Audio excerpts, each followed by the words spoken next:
Hello, hello, and welcome to episode 71 of Trails in the Pod. I'm Colin. That's Kevin. Are you ready for the first match of Game Challenge 2K24? In one corner, we have East 1, released 1987 on the TurboGrafx CD.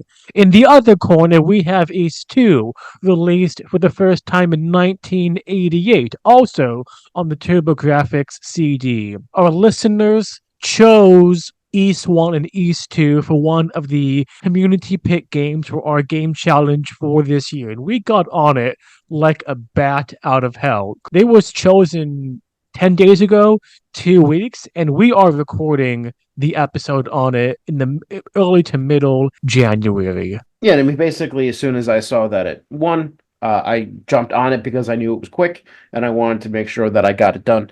Before we continue, I do want to correct some misinformation because I can already see Pork Bob writing to us on Twitter, which is that, okay, Ease 1 and Ease 2 were both developed originally for Japanese computer systems, and then the TurboGrafx CD version is an expanded port of their original ones. For us Western audiences, the TurboGrafx CD version is the second or third version of Ease 1 that we got. I think the original one was on the Sega Master System. And then for Ease Book 2, this is the first one that we got. Indeed, indeed. I am such a fan of accuracy, making sure the truth gets out. So I welcome and thank you for that, Colin. For me, this is the earliest game I've ever not only beaten, but played in general. Or I don't know if I should count Space Invader, Tetris, very early games like that, but this is definitely the first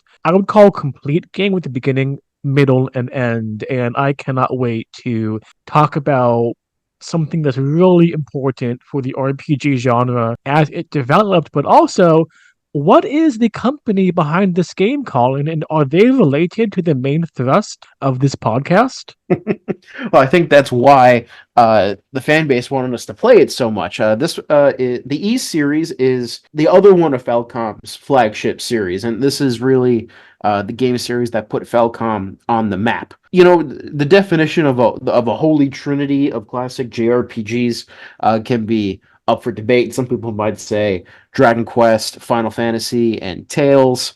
It might be Final Fantasy, Dragon Quest, and something else.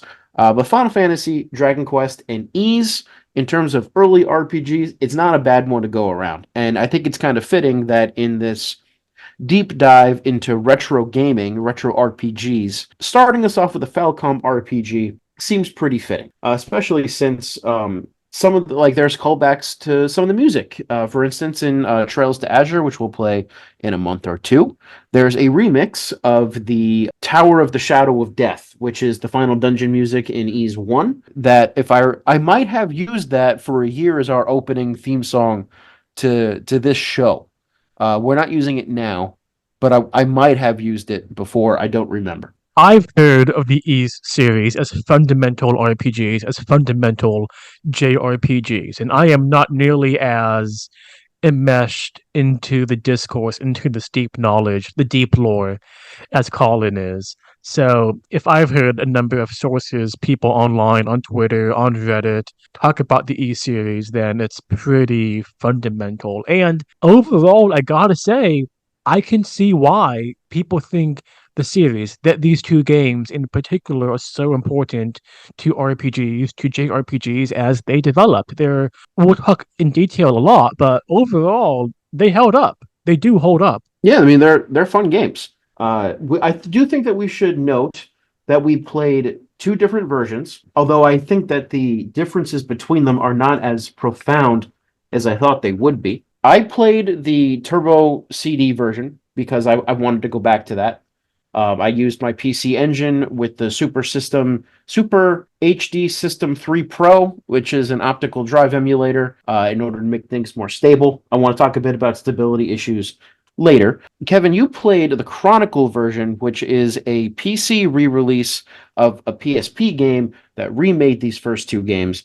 There are graphical improvements, there are some additions to story, there's some very minor gameplay changes, but by and large, the gameplay is the same. The maps are the same, the objectives are the same, the items are the same. It is substantially, not entirely, but substantially similar to the games as they were released in the late 1980s. Differences in degree, not in kind. I think, like, in terms of gameplay, the two things that stand out the most to me is that you told me you played the game on easy mode, which I'm not even sure what the difference is between easy and normal. So I'd be curious to know if you remember what those are. And also, I remember that in Ease Book 2, you're able to attack enemies from a diagonal, which you cannot do in the original on account of you can only move in four directions. That changes things a little bit. I don't think it changes things enough. I started on normal for Ease 1 and then I switched to easy because I'm going to say something that I'm going to confess something, Colin. You know, I don't like getting frustrated when playing games. I do not like grinding. Okay. And I had the foresight to know my experience would be so much better. I could engage with it and not just be frustrated if I played on easy. I could tackle the story. I could look at the characters, the plot, and not just be like, I cannot believe I have to grind for 10 minutes to fight the boss. And even with that, some of these boss fights I did not enjoy. For East 2, I thought East 1 was a more polished, tighter game. East 2 is more complete and epic game. We'll talk more about that, but I felt the differences in difficulty between easy and normal. They were damage dealt, damage done. How spongy, how tanky are the enemies? Are you, Ador? That seemed to me to be the most of the changes. I do think that this raises an interesting question, and I'd want to get our listeners' take on this. A hallmark of early retro classic, whatever you want to say, RPGs is the need to grind because combat is the core of the gameplay systems in these games, and so games are deliberately designed to make you grind in order to gain experience and get stronger to overcome challenges. And Ease is no different. Most of these bosses, in fact, all of these bosses, essentially serve as level checks. If you are one level below what you're supposed to be, you will not win. If you are the level you're supposed to be, you'll have a decent challenge. If you're a level above what you're supposed to be, you'll cream the boss easily. And this is just something that you tend to know as you're playing through the game. I know you're shaking your head, no, no, no, but having just played through the game in 12 hours, I'm right. And so the question that I have for our audience is if you can change a game like this and make it less grindy so you can focus on the holistic experience. I mean, I don't think you can say that it is true to the original experience. I do wonder how much we think that that matters. Colin, let me correct the record here just a tiny bit. Some misconceptions that you have. You are sadly poisoning our audience with your dirty lies. I played on easy. Some of the later bosses in the second half of the game of East 2, I was at least two levels over for the third to last boss, Vaza or Zava, the bat person. I was three levels over, and I died multiple times after consulting a guide, after knowing the attack patterns, knowing what to do. And that was not uncommon, being multiple levels over. So I want to push back slightly. Well, Kevin, you keep saying you're multiple levels over. Multiple levels over what? Over the suggested level, according to various guides I looked at online that said that they were all very, very close in, say, 44, 45 level for Zavna. I would be 48 and had a tough time on that boss. I would be two or three above the guide's suggested levels and had non-easy times with the bosses in East 2. East 1 was different. So I do want to talk about why you had a hard time. It might just be gameplay mechanics, and that's interesting. But why don't we tackle impressions of Ease 1 first? Because you bring up that Yes. this is more streamlined. Before we do that, something that's fundamental to these games is the bump combat system, in which you don't press a button to attack. You attack an enemy by running into it. And if you run into it the wrong way, you'll get hit. But if you run into it, say, like right off center or from behind, then you'll do damage and not get hit. What did you think of this combat system? Because it's pretty, people don't do this anymore. This is pretty retro. I read online that this is a staple of the East series. And is this something that they kept? Like in East 10, that was released, I believe, last year. Is it different? Oh, it's definitely different. As far as I'm aware, the bump combat system only exists in Ys books 1 and 2. It might exist in 3 or 4, depending on versions, but don't quote me on that because I think that I'm wrong on that. Certainly by Ys 5, we don't have it anymore, and it never comes back. I thought it was interesting. It's something I've never encountered before. Overall, I thought it worked well. It wasn't difficult. You keep track of your health, of the enemy's health. It felt like there was a very hard ceiling on what kind of combat can you have with the engine, the graphics limitations of the middle to late 1980s. So we got to keep that in mind. Maybe especially me cannot judge this on 2024 standards of almost 40 years in the past. I've read that the developers did this to make the combat, the necessary grinding, as pleasant an experience as possible. The quote that I saw online on Wikipedia was like popping bubble wrap. I don't know if it's quite that much, but it took a fair bit of the sting of grinding out, and that's something I really dislike on Yeah. a personal note. So I thought it was successful. I think it's successful at doing that too because it makes combat go a lot quicker. And at least when you are in a comfortable spot and you're just like, okay, I'm going to grind out for 10 minutes, it's relatively mindless. You're just going back and forth, maybe change your positioning here and there, but enemies are constantly spawning. You don't have to wait to get into another random encounter and then go through the rigmarole of choosing everybody's attack and then seeing the attacks go out and then finishing the fight hearing da da da da da da da da. No, you just go back and forth and see those experience go up. One of my favorite things to do when playing games like this is to just like I have my CRT television on the right hand side and I have my OLED TV on the left hand side. The OLED TV might have like Meet the Press on it or CNN, and I'll just like catch up with the news while I grind out a couple of levels and then pause my video and go on and play. I like that. I don't think you have the engine possibilities to do like instance combat like we see in the Kiseki series of overworld transitioning to combat on what to call it, the underworld, the combat map. You know what I'm talking about. I think they could have, if it was a different type of game, they could have done that. And I know this because Zelda 2 does it. Okay, that's interesting to know. So that raises a question. You've classified this, and people say this is an action RPG, correct? What are the role playing elements of the game? What's the RP components of the game? Is it choice? We don't have much of that. Is it the character? Adol does not get much depth. What makes this a role playing action RPG as opposed to just an action game?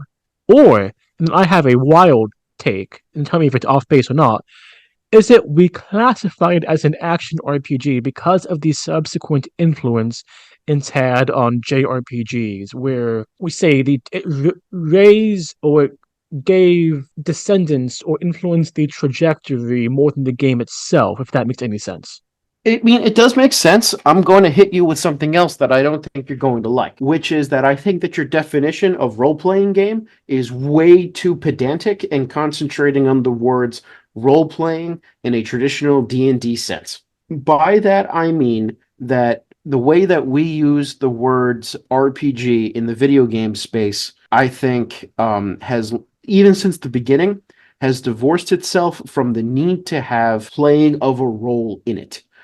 You don't need to have player choice for it to be an RPG. You don't need to be able to make your own character and walk into this world and choose your own path. Or even if you have a pre-existing character, you don't necessarily even need a strong plot in order for it to be considered an RPG. At its core, in my opinion, an RPG consists of a game in which characters get stronger over time by the means of combat that produces experience points, which produces level ups.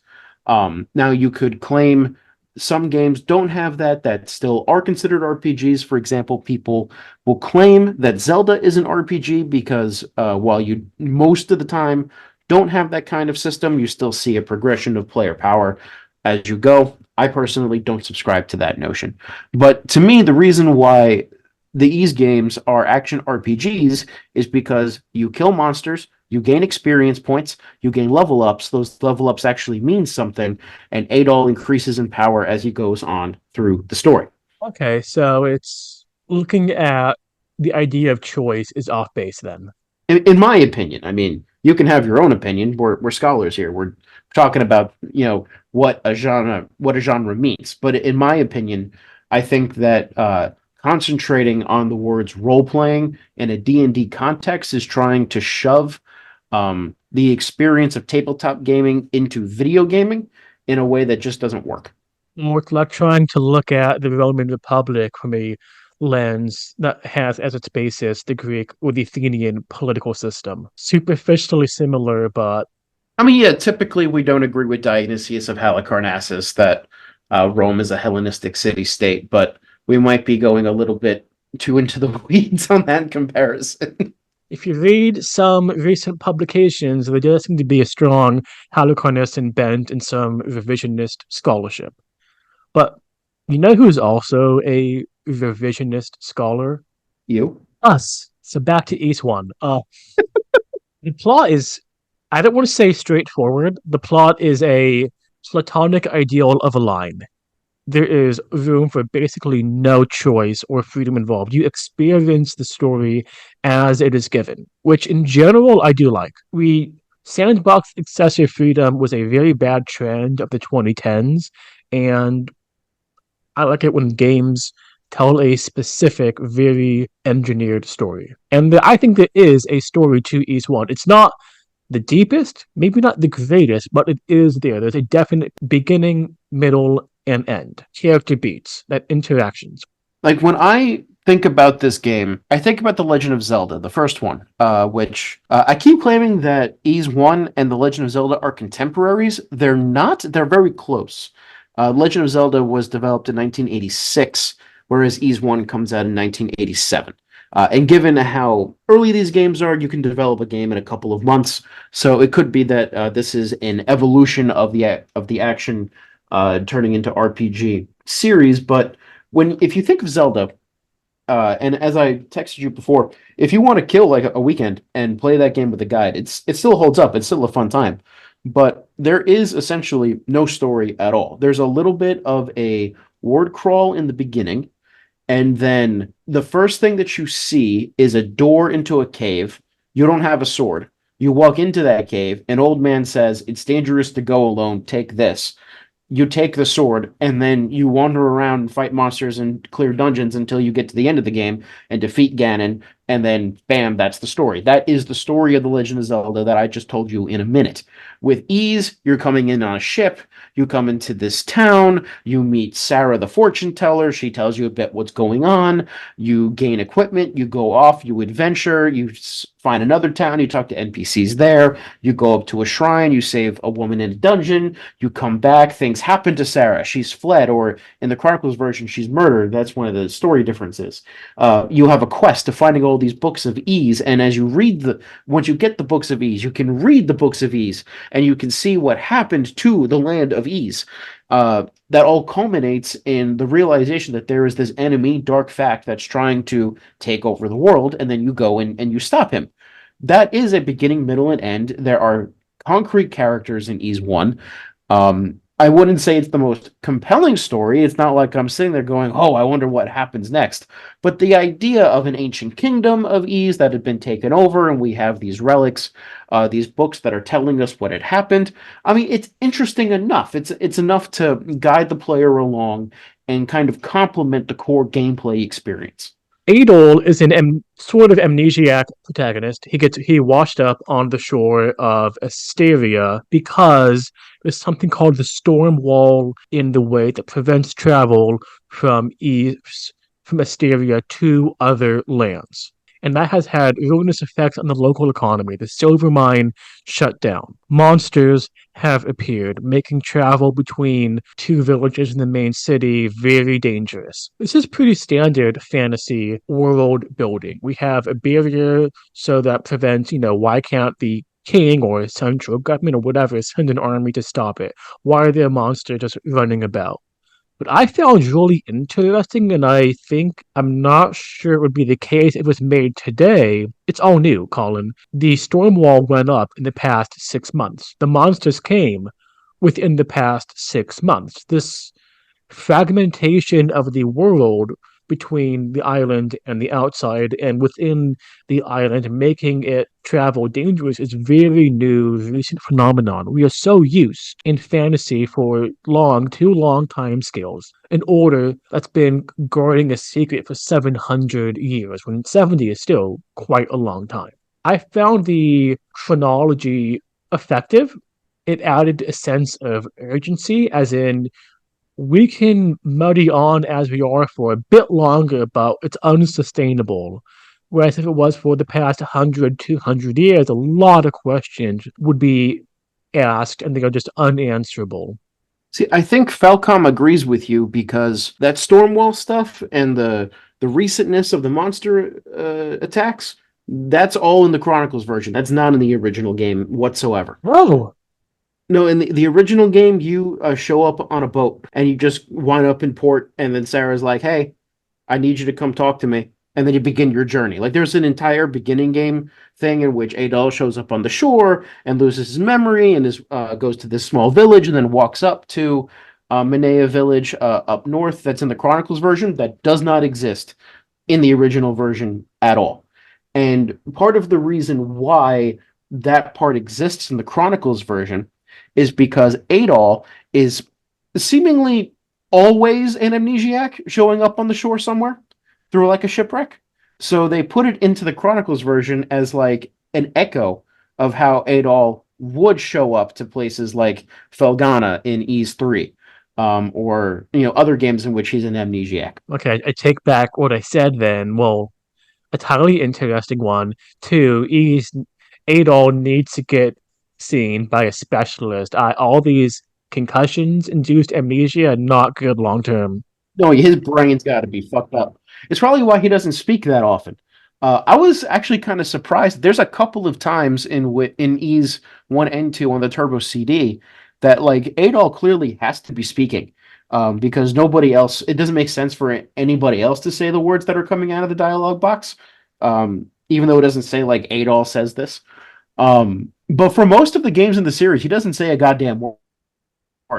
It's kind of interesting to see how they made that choice. Why change it for Chronicles, I wonder? Well, I mean, I think with Chronicles they made some plot changes to just line things up better with the overall established lore of Ys. So, like, if you're going to play the Ys series, you should probably play Chronicles for that reason. But I mean, again, the changes in from the originals aren't that big. They're just some additions here and there. It doesn't really hinge upon the overall story. I mean, you hear about the Stormwall in the beginning, but you never hear about it again because it doesn't matter. It's just there as a device to explain why the village hasn't left yet. Okay, now that you say that, I don't think it's ever mentioned a single time. Yes, okay. Okay, so all that praise I had for the realistic setting, just move on, forget about it. So, a question that let's talk a bit about dungeon design. So, there are three dungeons in Ys 1. There is the Shrine. There are two boss fights in the Shrine, I think. This is also where you find Fina. There's the Mine. There's also Darm Tower. Darm Tower takes up like half the runtime of the first game. In the Chronicles version, they cap the levels at level 10 so that Indeed. like you'll probably reach max level in the middle of the mine, and then you have to go through all of Darm Tower without gaining a single level. In the original, that's not the case. I was grinding up all the way through Darm Tower.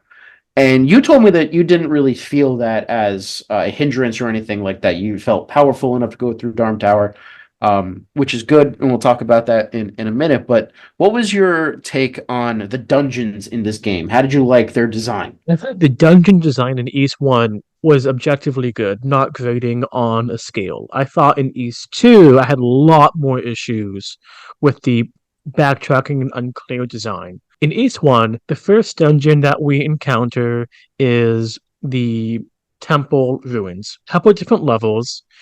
You had to go between different levels, fight the boss rescue a prisoner, Fina. We'll get to her a bit later. Go down, get some keys, go up, go down again. But they were small enough and it was clear and sensible enough. You knew what you had to do, even if you didn't. Even if you didn't have a guide, you're playing in the late 1980s, 1990s, what say you? Trial and error would have done it without that much difficulty, that much time. It's a good mix of exploration with hard boundaries to prevent a sense of overwhelming, I don't know what to do, where to go, or why.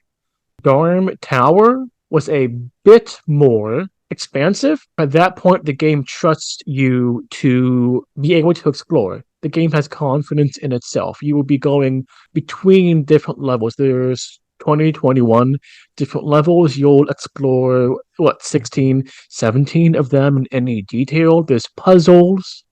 There's outside, inside, going to the basement, getting captured, so on, so on, and so on. I think the sometimes I had to really follow the guide to understand what was going on, but it felt fair because it's the end, and you're supposed to. It's the end of a game is when they take the lessons that I've been applying, that you've been teaching, and ask you to take a task without hand holding. I like my handheld, but I thought in general the Tower of Dawn was a fair design. I have a question for you then, Kevin. Question for you. In what sense did the game ever teach you to take a hammer to the third pillar on the left on floor 10 in order to clear off poison in a later area? Oh, Colin, you're breaking up a bit. I can't hear you. So back to you being fair. Well, Okay, the listeners cannot see your finger guns. I mean, no one's perfect. So what before I talk about my take on these three dungeons, you haven't talked about the mine. Well, I forgot about the mine. I got a bit confused because there's a mine in East 2.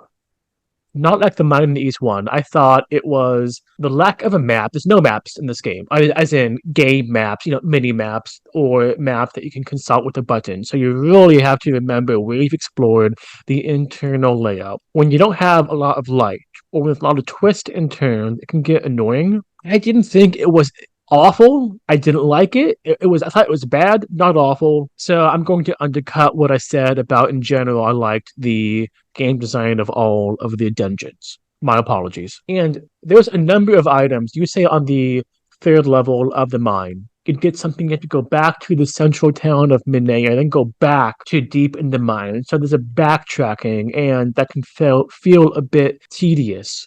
First of all, in the Chronicle version, it's called Temple Ruin. In the Turbo CD version, it's just called the Shrine. Then they have Solomon Shrine later, but it's the Shrine in the first game.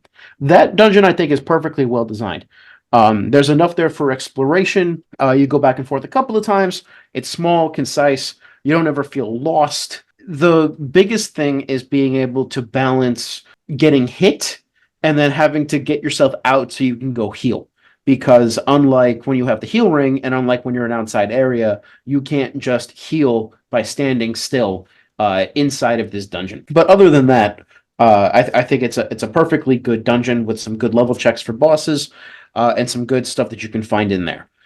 The mine, I think, is great if you have already played the game. And by that I mean I don't find that the dungeon layout is confusing that much. If I don't know if you ever played Pokemon Red or Blue or Yellow, but there's a dungeon in there called the Rock Tunnel where if you can either get the TM flash in order to give yourself a little bit of a light, or you can just squint really hard and see where the walls of the caves are, and then you can memorize the layout and go through it that way. And I was able to do that as a kid because I had gone through it so many times. And the mine is kind of similar. I mean, you have a little bit of a light. It would probably be better if it was about 2 times as big around your character, in my opinion. But the layout isn't that confusing that if you've been grinding in there for a while, you'll get a sense of where everything is. The annoying part for the mine is that the only way to damage the boss is to have the silver sword. And I don't know of any way you're supposed to know that. Maybe there's a dialogue option I had missed. I saved myself a lot of frustration by having already known that as soon as I got the Rotoseed and the Silver Harmonica, I just got myself back out there, went and talked to, she's called Lear in the Turbo CD one, but it's Rhea. Talked to her, had her play her song for me, get some experience, go to the Rota tree, grab the sword, and then I can come back and kill the boss, no problem. But I remember when I played it the first time, I had no idea because I was trying my best not to follow a guide. And that was frustrating. I finally get to the boss and then I can't even hit him. Question for you. My issue on the level design of the mines, your issue, or potential issue that you avoided on the silver equipment being necessary.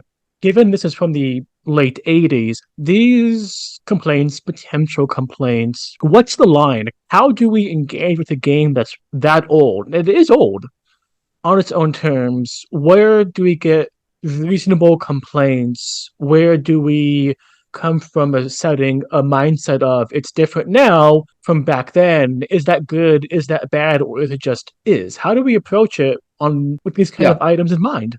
Well, so I think it's actually a very complex question, and I could see us Yeah, having a sidebar on it at the end of the year after playing more and more of yeah. these retro games. But something that's really important, especially for like late 80s and early 90s games, is that they are designed to be learned. They're not designed to be you pick it up, the game holds your hand all the way through, you finish it, you go play the next game, because we have to remember that this is in a time period in which games were an investment. You think they're expensive now, being 60, $70, but they were 60, $70 back then in 1980s, 1990s money. That's obscene if you think about it. So, and especially a lot of the people playing these games are kids or young teenagers who don't have income. So they're getting a game for Christmas, and that game has got to, you got to be able to play and play and play and play that game. And part of the way that you extend playtime is that you make things hard, and therefore the player has to not just learn how to play the game, but they have to learn the game. They have to learn, okay, I know that in this area an enemy's going to pop out, or I've learned that in this area of the map, if I do this little thing, then this happens. It makes a little bit more sense for like platformers, but the same principle applies to RPGs. So I don't think it's necessarily a bad thing that the game expects you to learn it. That's just part of how games were designed back then, and having known that, we can appreciate the game better. That being said, it depends on why you're playing the game. If you're playing it just to see how games were like back then that's something that you have to just understand. If you're playing a game to see what works and what doesn't, game design wise, then once you get past that, you have to say, okay, well, that's not the world we live in anymore. We play games in which game development, game design principles have evolved such that we pick up the game, we expect to be able to, we have to work hard maybe, but the game's supposed to teach us the things that we need to know through an organic and smooth way. And if it doesn't do that, it's considered to be not successful. It's considered to be a bit of a failure. And so we have to ask ourselves, okay, when we go back to play these retro games, in what ways do they organically teach us things? And which ways do they not? Ease does organically teach you, just real quick, it does organically teach you the importance of grinding by giving you enough money to buy a sword and an armor and then telling you to go grind for a shield. Or rather, by saying you still need to go buy a shield and then you figure out you get gold by killing enemies. That's organic. Running around and not figuring out how to fight an enemy, that's not organic. That doesn't work. So I want to bring in the original critical review reception of the game. And it was lights out. Very positive. Great graphics, great storytelling, great characters, great combat, great mechanics. Does that change? Should that change how we approach it? As if people at the time did not seem to have these issues. I mean, I don't know how much contemporary resonances are supposed to shape our own enjoyment of a game. Not enjoyment, Like, but by this, I mean, where we say this is a flaw in the game itself versus a different bad execution versus a different theoretical conception of core mechanic, even idea philosophy behind a mechanic. no, I mean, I hear you on that. I guess what I'm trying to get at is that this is really subjective. For instance, okay, that review that you have just cited claims that Ease has a great story. And it did have a great story for the time, but it's not a great story. It's a bare bones story. It's there just to give the game some structure. In no way, shape, or form should anybody go to the Ease series, especially the early Ease games, for story. That's just not why you play these games. Maybe the later ones, but for the most part, we play them for the gameplay. And we can do that because storytelling has increased by leaps and bounds in modern gaming. That doesn't mean that, like, when I go to an ease game, to an early ease game, I don't sit there and say, like, man, this story is shit. That means this game is bad. I just know that even if people thought that was a good story back then, it's not one. And I don't judge it on that basis. I judge it on other bases. Are you being too absolutist when you should be being more relative? What are the categories and measures of criteria for the contemporary world into which this game was birthed? That sounds weird. Versus what we think of as a good story today. Are you taking our 2024 January 12th conceptions and giving a universalizing, almost moralizing absolutist position? A good story here is a good story for all time. No, I don't think I'm saying that. I'm saying that it was good for the medium when it was created. I am also saying, though, that in terms of storytelling writ large, which, by the way, starts in like Homer's time, that like Homer, the Iliad is a better story than Eve's Book One. Like, I don't know why you're trying to be ontological about the people living in the '80s and their experience of the medium. I never liked Greg Anderson's approach to Greek history that way. I don't like you trying to do it for video games. Okay, that's offensive, Colin. Comparing me to one of the most out there ancient Greek historians. So I'll withdraw everything I said to avoid that label.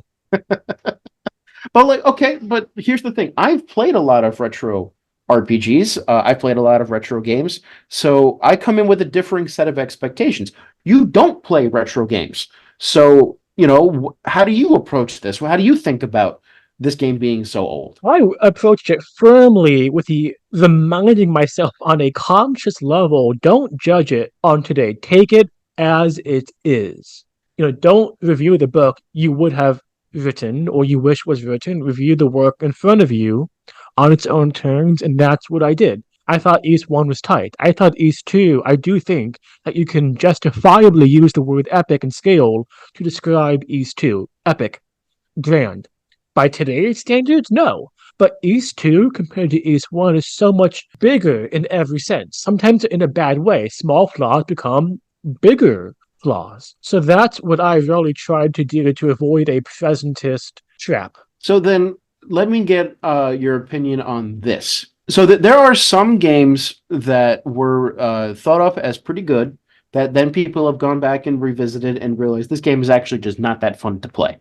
Sonic Adventure DX on the GameCube is one of those that I think a lot of people have gone back and have said, this is not as good as I remember it being. And yet people received it positively at the time. For your, like, how do you draw the line for yourself in which you think, oh, this is just a product of its time? And then how do you tell if it's actually bad? Because that's part of what we have to do too in interpreting these media. If there's a fix that is easily doable within the mechanics and within the accepted mechanics and the graphical engine limitations when the game was made or within the game itself. Does this? Yeah, I mean, I think that's a decent way of going about it.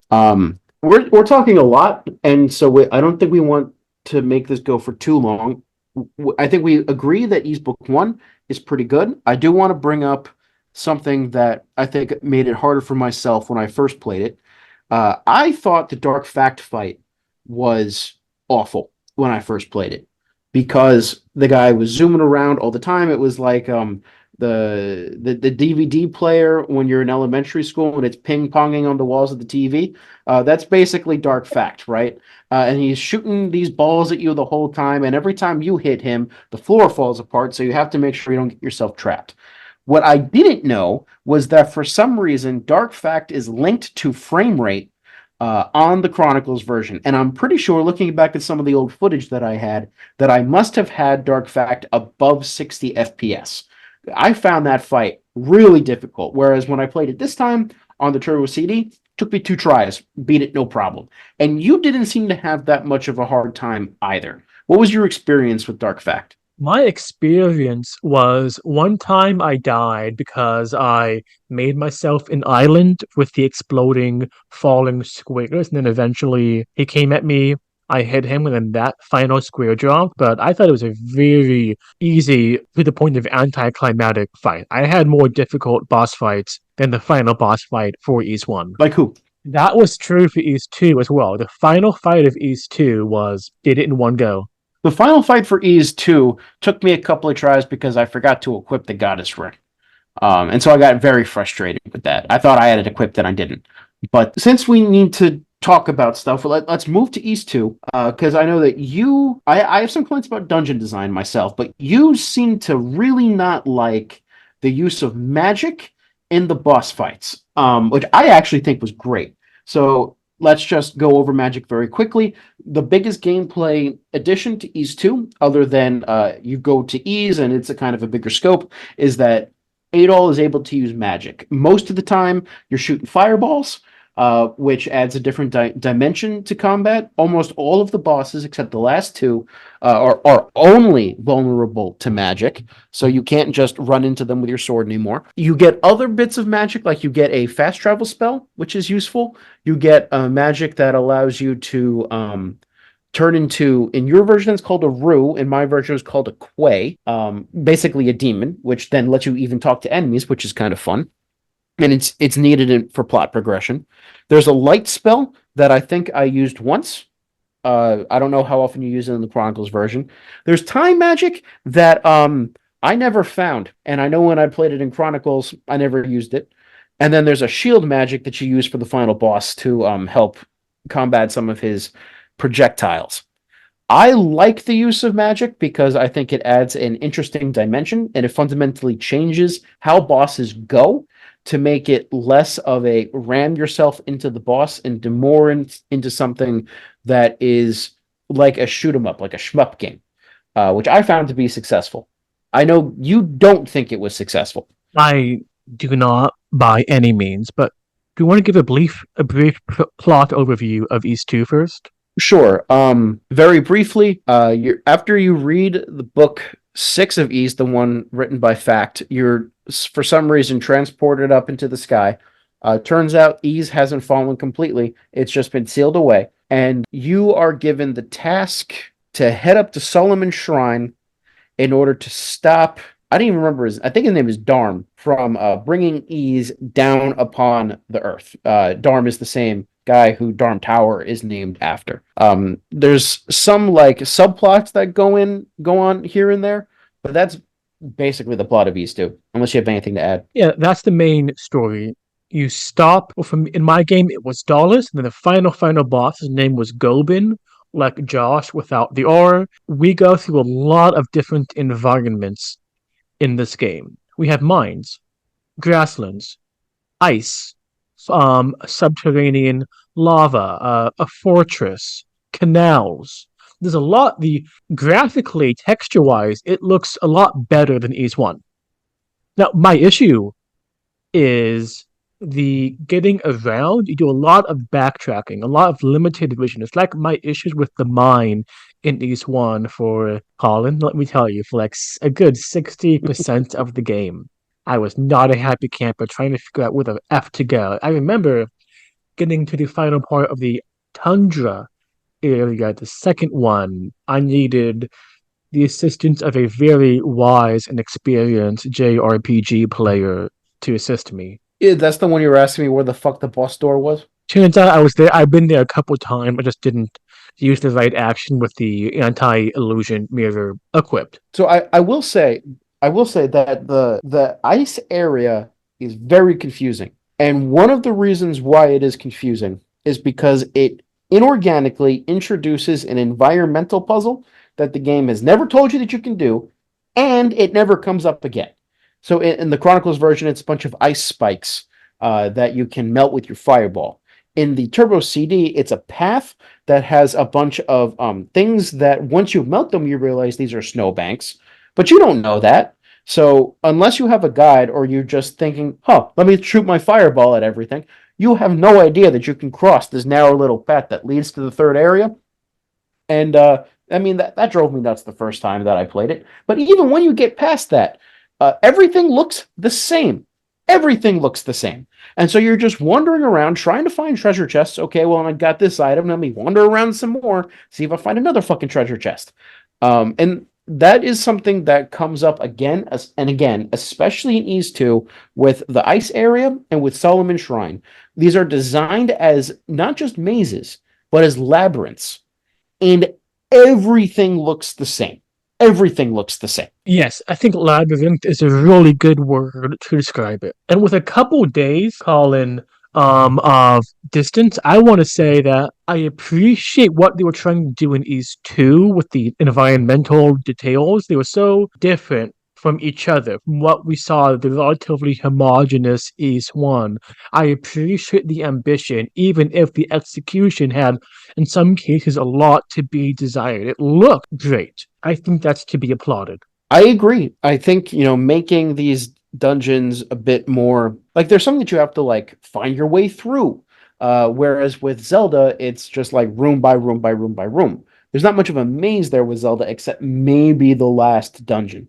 But something that Zelda has that Eve really could have benefited from is a dungeon map. At least telling you here's where you've been. Here are the broad contours. I don't even need there to be markings of here's where you have to go, but just something that shows you here's the broad expanse of the dungeon you're in, and here's where you are in that dungeon. That would have been enough. Oh, I agree. It was not perfect by any means. My issues are very much still there. I don't want any issues or frustration, but if it has to come, I'd rather it come through them trying to push the boundaries.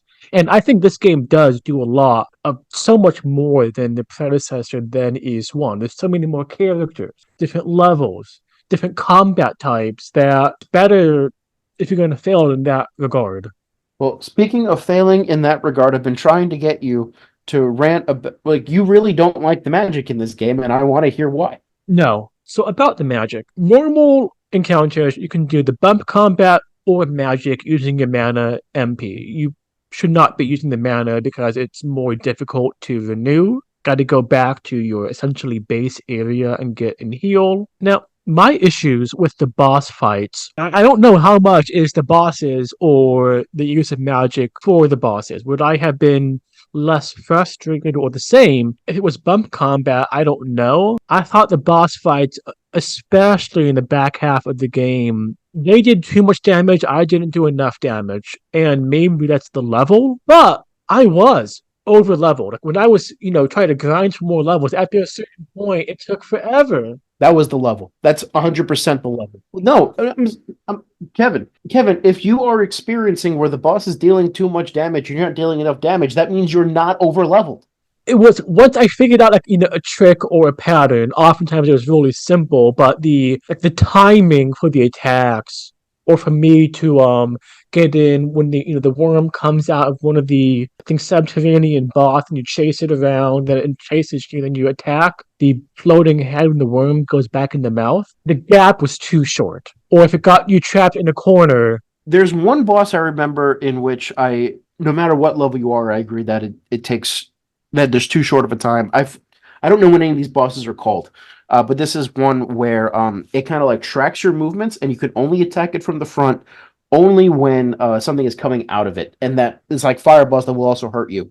And at least in the Turbo CD version, you get like 2 or 3 squares worth of distance between when he starts to attack and when you can actually go and hit him. That was not good design.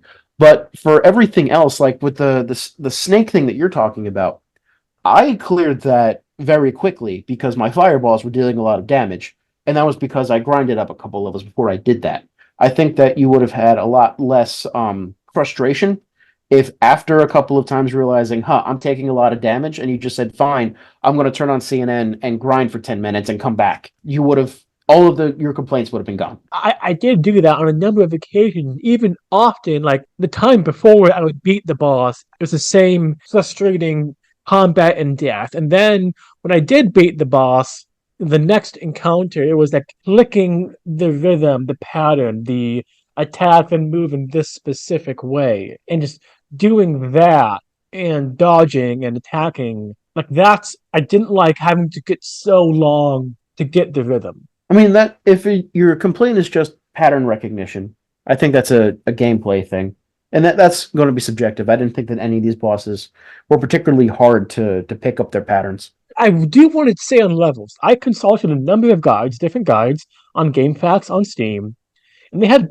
basically the same level, say 44 or 45, very one level difference for when to fight this boss.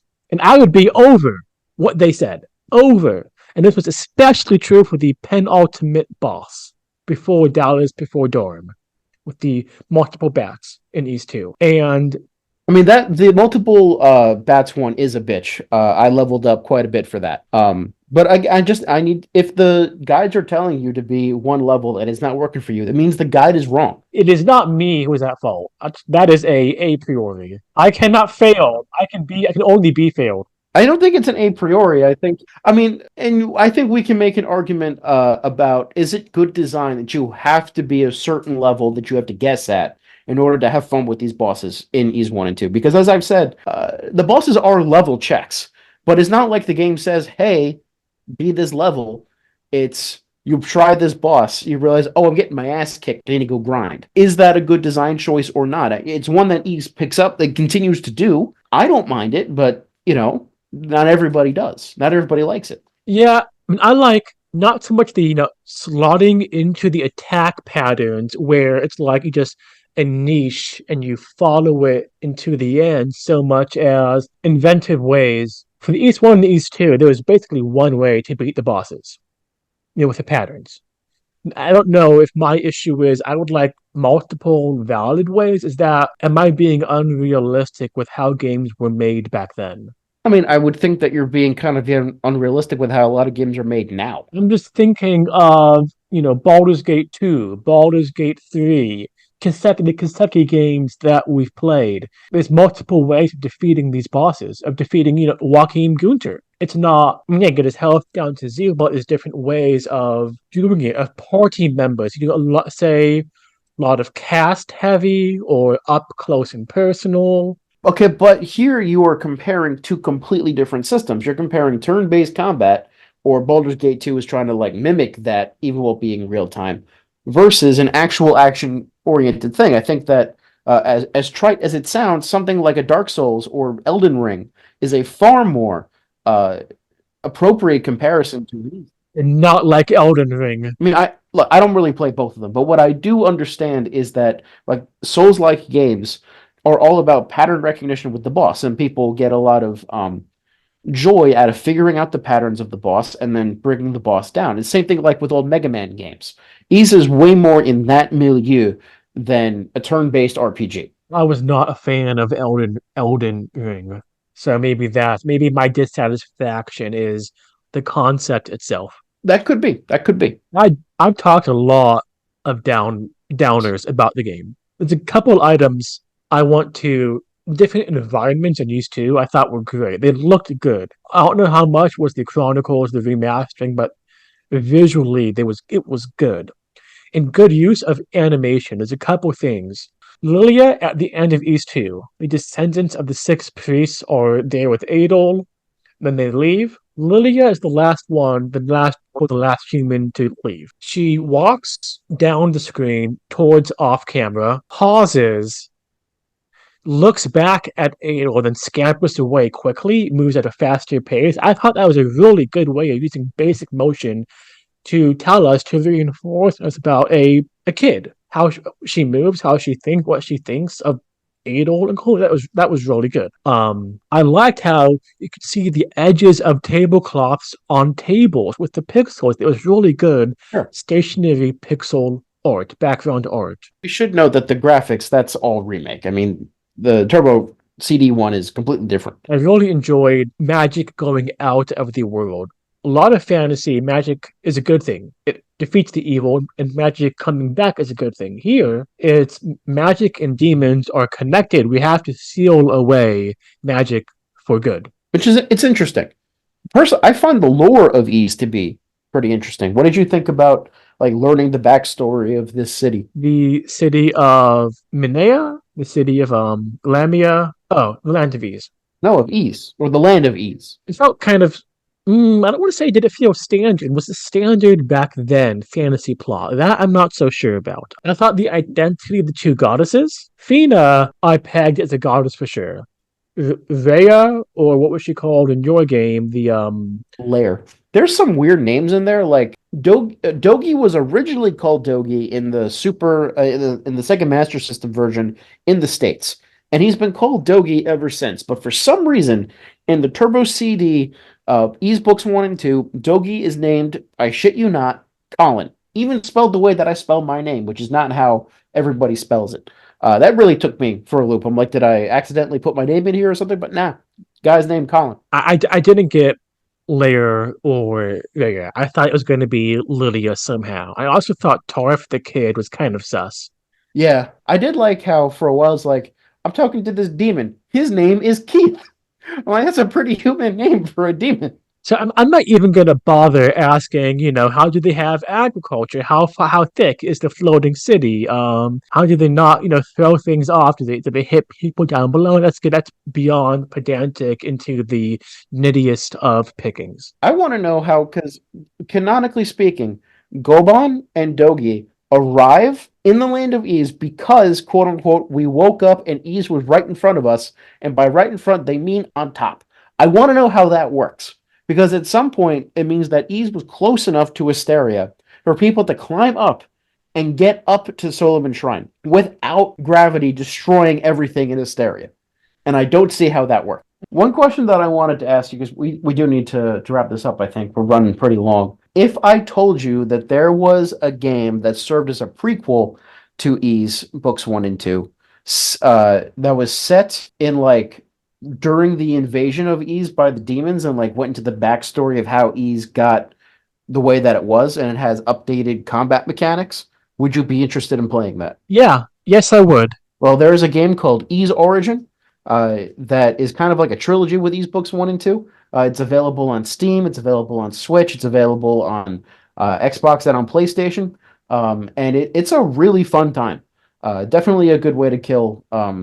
It's about 30 hours if you play it enough. You're supposed to play it 3 times, which I'd recommend, but maybe like take a break in between each playthrough. But it's a really, really, really fun game. And I think that now that you've played Books 1 and 2, I would recommend playing Ys Origin so that you can see what more modern Ys is like. It's not the most modern, but it's part of like the same generation of games that the Trails FC and SC and Zero and Azure are all from graphic wise.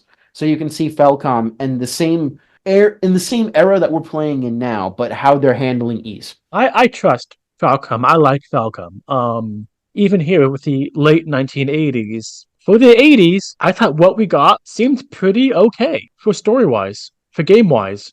They're good company. I mean, I will say that, playing it again, I still enjoyed myself. I mean, there are some areas of frustration. I'm glad that I got to go back and experience the original one. This is the first time I've used my CRT really this year, but also like ever since I moved, I haven't used it that much. So it was kind of nice to like play a retro game in my apartment. Colin, it is today, January 12th.